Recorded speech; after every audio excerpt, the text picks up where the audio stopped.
దేశ కీర్తిని ప్రపంచ నలుమూల చాటిన వ్యక్తి.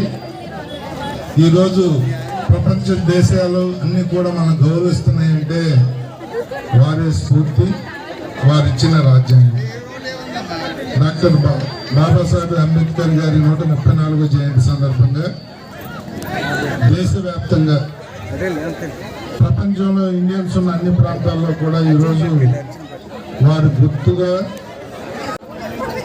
మీరిచ్చిన స్ఫూర్తితో ఈ దేశాన్ని ముందుకు తీసుకెళ్తామని ప్రతిజ్ఞ పూని గౌరవ ప్రధానమంత్రి నరేంద్ర మోడీ గారి దగ్గర నుంచి రాష్ట్ర ముఖ్యమంత్రి చంద్రబాబు నాయుడు గారు కానీ, ఉప ముఖ్యమంత్రి పవన్ కళ్యాణ్ గారు కానీ ప్రతిజ్ఞ పూని అనేక సంక్షేమ అభివృద్ధి కార్యక్రమాలను ప్రారంభించడం అనేది చాలా ఆనందదాయకం.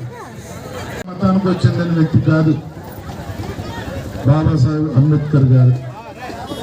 కనిపించే దేవుడు అందరికీ కనిపించడు, మనం పూజిస్తాం.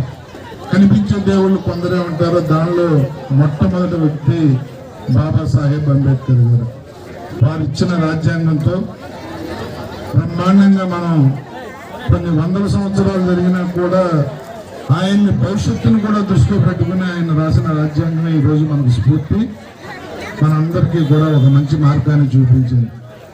ఎక్కడ అసమానత లేకుండా, ఎక్కడ అణగారిన వర్గాలకు అన్యాయం జరగకుండా, ఎక్కడ పెత్తందారీ వ్యవస్థ ముందుకు పోకుండా కట్టడి చేసి రాజ్యాంగంలో పొందుపరిచిన విధానాలే ఈ రోజున భారతదేశాన్ని ప్రపంచ దేశాలు గౌరవిస్తున్నాయంటే దానికి ఆద్యుడు, ఆరాధ్యుడు, పూజ్యుడు డాక్టర్ బాబాసాహెబ్ అంబేద్కర్ అని చెప్పడం తప్పదు. వారికి 134వ జయంతి సందర్భంగా ఘనంగా నివాళులు అర్పిస్తూ వారు ఆశయాలను ముందుకు తీసుకెళ్తామని మాటిస్తూ సెలవు తీసుకుంటారు.